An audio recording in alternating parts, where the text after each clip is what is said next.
Bonsoir à toutes et à tous, où que vous soyez partout dans ce monde. À la une de l'actualité internationale, la Russie vient de menacer sérieusement les États-Unis d'Amérique après le déploiement du côté de l'Europe de façon inédite et des armes nucléaires. Vous le savez, hier 21 juillet 2025, nous avons animé une vidéoconférence où nous avons donné l'information inédite selon laquelle les États-Unis ont eu à transférer de façon surprenante des armes nucléaires au Royaume-Uni. Et il faut rappeler que c'est une première depuis 2008. Donc les armes nucléaires viennent de faire leur retour sur le sol de l'Union, sur le sol européen, notamment sur le sol du Royaume-Uni. Alors, les États-Unis d'Amérique ont transféré ces armes nucléaires dans l'intention de pouvoir mieux contrer la Russie et de permettre à ce que la Russie soit vraiment dissuadée. Et cette action est donc considérée par la Russie comme étant une véritable provocation. Comment est-il possible d'envoyer des armes en Europe et mettre ça presque dans le nez de la Russie?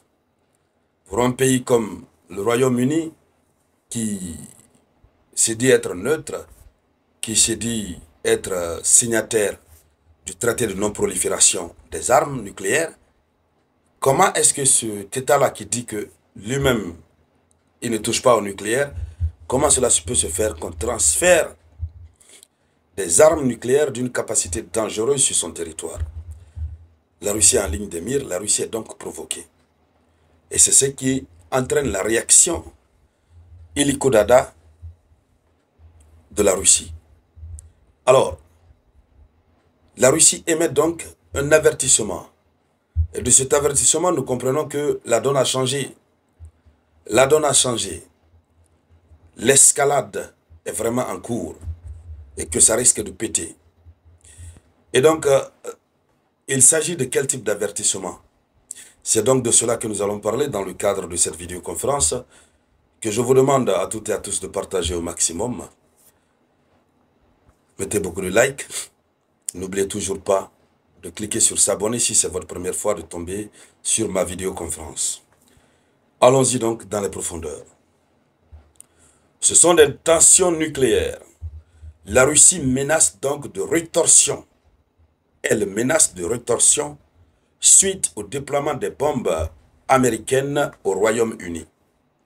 La Russie dit qu'elle va prendre des mesures de rétorsion. Ça veut dire des mesures de représailles. La Russie aussi va répondre. Parce que ça, c'est un acte de provocation. Au moins, si en transférant, ils n'ont pas ajouté le fait qu'il faut se prémunir face à la Russie, on pouvait comprendre.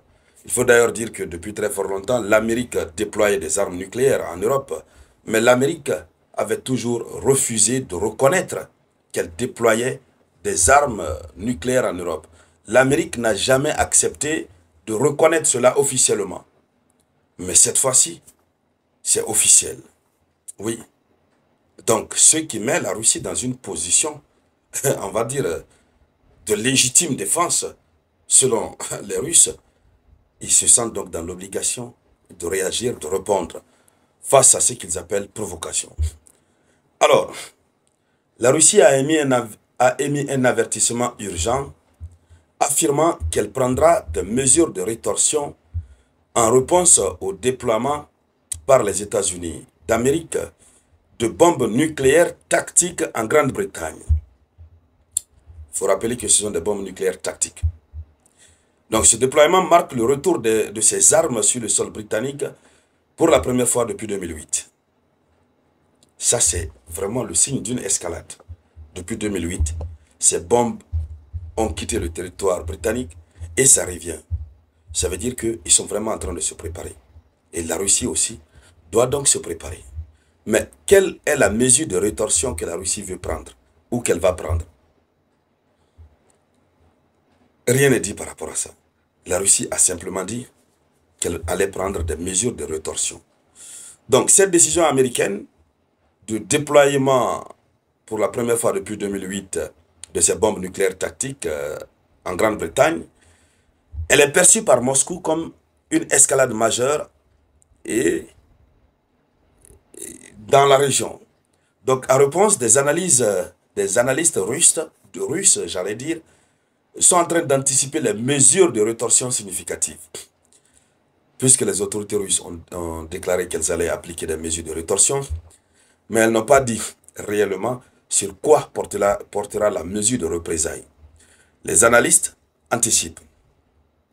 Donc, ils estiment que la Russie pourrait réagir, pas en frappant le territoire américain, non, pas en frappant ces bombes du côté de la Grande-Bretagne, non, même si c'est une option à ne pas exclure. Hein. Voilà. Mais les analystes estiment que la Russie pourrait répondre en procédant, elle aussi, au déploiement d'ogives nucléaires en Biélorussie.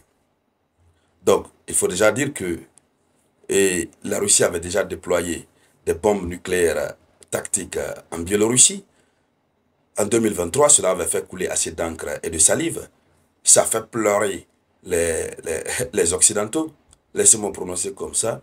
Ça fait pleurer les Occidentaux qui se sont dit que, mais écoutez, des armes nucléaires en Biélorussie, or la Biélorussie fait frontière avec les États de l'OTAN, c'était un mauvais signe. Donc, ce que la Russie a envoyé, c'est petit. Les analystes estiment que la Russie risque de mettre le pied dans le plat Kouyaka et envoyer autant d'armes nucléaires en Biélorussie. Et nous savons tous, le Bélarus suit toutes les directives de la Russie. Donc, alors, de plus, les analystes estiment qu'un renforcement de l'arsenal militaire de Kaliningrad, j'allais dire, qui est l'enclave russe située aux frontières de l'OTAN, est également prédit. Kaliningrad, cette enclave russe qui se trouve aux environs au bord de la mer Baltique. Hein, ça se trouve aux environs de la mer Baltique. Et donc, ça fait frontière avec les États de l'OTAN. Alors, la Russie va aussi déployer énormément d'armes nucléaires là-bas. Chacun pointe l'arme nucléaire, hein, dépose l'arme nucléaire sous le nez de l'autre. Et tout cela, ça explique une véritable tension. Et donc, mesdames, mesdemoiselles et